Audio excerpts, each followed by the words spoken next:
হ্যাঁ, তো তোমাদের বোর্ডটা সম্বন্ধে কিছু বলবো। তার আগে যেটা আমাদের মেন কাজ সেটা হচ্ছে বাথরুম ভাই। এই জিনিস না থাকলে কোনো শান্তি পাওয়া যাবে না, কি বলো কাকা? হ্যাঁ, তো আমাদের দাদা আর কি, হ্যাঁ কেউ আছে? আচ্ছা আচ্ছা আচ্ছা আচ্ছা দাদা, হ্যাঁ আমাদের হায়দারদা আর কি, আমাদের মালিক হায়দারদা। আমরা প্রথমে বাথরুমটা দেখাবো, ঠিক আছে? আমাদের এটা বাথরুম আর কি, এইটুকুর মধ্যে আমাদের অনেক যথেষ্ট, বুঝেছো? হায়দারদার কাছে কিছু রেটিং দিব আমরা। দাদা কেমন লাগলো তোমার, বলো বাথরুমটা? বাথরুমে ঢুকবো আমরা, বাথরুমে ঢুকে জল নাই সরানো এখানে। জলের জন্য এখানে একটা বোতল দেওয়া রয়েছে, দেখবেন। আচ্ছা, এই বোতলের নিচ থেকে জল পাওয়া যায়। আচ্ছা, সেই জল নিয়ে আমরা বাথরুমে প্রবেশ করি। আচ্ছা আচ্ছা, বাথরুমে প্রবেশ করে আমাদের ক্রিয়া করবো, কমপ্লিট করবো, বেরিয়ে জল ইউজ করে আবার বোতলটা ভালোভাবে রেখে দিতে হবে। আচ্ছা। বাথরুম একদম ডাইরেক্ট নদীতেই যাচ্ছে বা সমুদ্রের জলেই মিশে যাচ্ছে। এক কথায় আপনারা বলতে গেলে সমস্যায় পড়বেন না আপনারা। বাথরুম একদম পরিষ্কার। মোবাইল ইউজ করবেন না বাথরুমে ঢুকে, এই কারণে ইউজ করবেন না, মোবাইল গ্যারেন্টি দেওয়া যাবে। কারণ বাথরুমের প্যান্টটা একবার দেখুন, ডাইরেক্ট নিচে একদম যাচ্ছে, ওই জন্য রিস্ক নেওয়ার কোনো প্রয়োজন নয়। বাথরুম কমপ্লিট করে ডান পা দিয়ে বেরিয়ে আসতে হবে নিয়ম অনুযায়ী। তারপর আমাদের ছোট্ট একটা সিঁড়ি আছে, এই সিঁড়ি দিয়ে আমরা উঠে যাব। আর তোমরা তো ট্রলার দেখতে পাচ্ছ, এখানে মোটামুটি 50 জনের মতো তোমার এর স্পেস আছে আর কি, বুঝেছো? তার মধ্যে খাওয়ার রিভিউ আছে আমাদের, যেমন সকালবেলায় লুচি, আলু পরোটা, তারপরে ডিম, কলা, তারপরে দুপুর 12টার দিকে ইলিশ ভর্তা, ভেটকি ভাজা, বিরিয়ানি, আপনি যা ইচ্ছা তাই খেতে পারেন এখানে।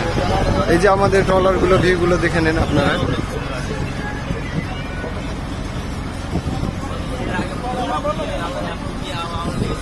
এই যে হায়দারদা, এই যে ইমরান ভাই চলে গেল, ঠিক আছে? হ্যাঁ, তো এবার আমাদের ইঞ্জিনের কিছু ব্যাপারে কিছু আমাদের হায়দারদা সাজেস্ট দিবে, তো সেগুলো অবশ্যই জেনে নেওয়া উচিত আমাদের। হ্যাঁ, এই যে আমাদের আর কি ইঞ্জিনের রুম আর কি। হ্যাঁ, ঠিক আছে হায়দারদা কিছু বলো।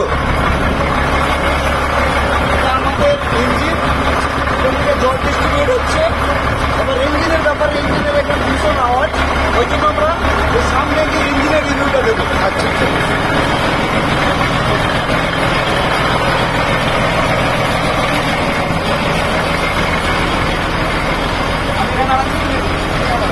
ইঞ্জিনটা কথা হবে,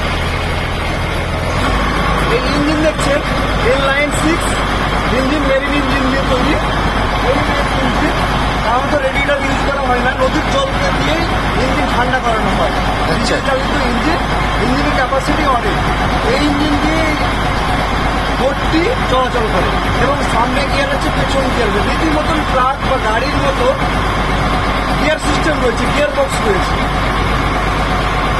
আমাদের ইঞ্জিন। আচ্ছা আচ্ছা, যেমন কি আপনারা দেখলেন ওপরে আমাদের সেই কাকার সঙ্গে কথা বললাম, তারাই সেই গিয়ারটা আর কি হ্যান্ডেল করে আমাদের দিক উপলব্ধ করে দেয় যে আমরা কোন দিকটায় যাব, কোন দিকটায় যাব না আর কি।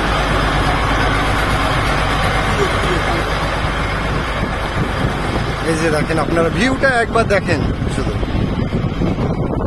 ভিউটা একবার দেখেন। হায়দারদা কিছু বলো। আমরা আর একটা জিনিস দেখাতে চাই, যানবাহন একটা মানুষের যোগাযোগ মাধ্যমের একটা বিশাল বড় দায়িত্ব পালন করে থাকে। এই যানবাহনে ধর্মীয় ব্যাপারগুলো জড়িয়ে থাকে, মানুষের জীবন নিয়ে, জীবিকা নিয়ে, ঘোরাফেরা, আনন্দ নিয়ে সব কিছু মিলিয়ে জড়িত। এই জন্য আমরা কি করব, আমরা আমাদের এখানে লঞ্চে একটা জিনিস ফলো করেছি, সামনে পুজো দেওয়া হয়েছে, ঠিক আছে? ধর্ম বিশ্বাসের জন্য পুজো দিয়ে একটা সুরক্ষার ব্যাপার থাকে, সেই সুরক্ষার জন্য এখানে পুজো দেওয়া রয়েছে। একবার ফলো করবেন পুজোর জায়গাটা। এই জায়গায় কেউ যদি আসে, আমরা তাদেরকে অনুরোধ করব একদম দায়িত্বভাবে তারা যেন এখানে জুতো পরে বা পা দিয়ে যেন না ওঠে, সেই ব্যবস্থাটা একটু ফলো করিয়েন।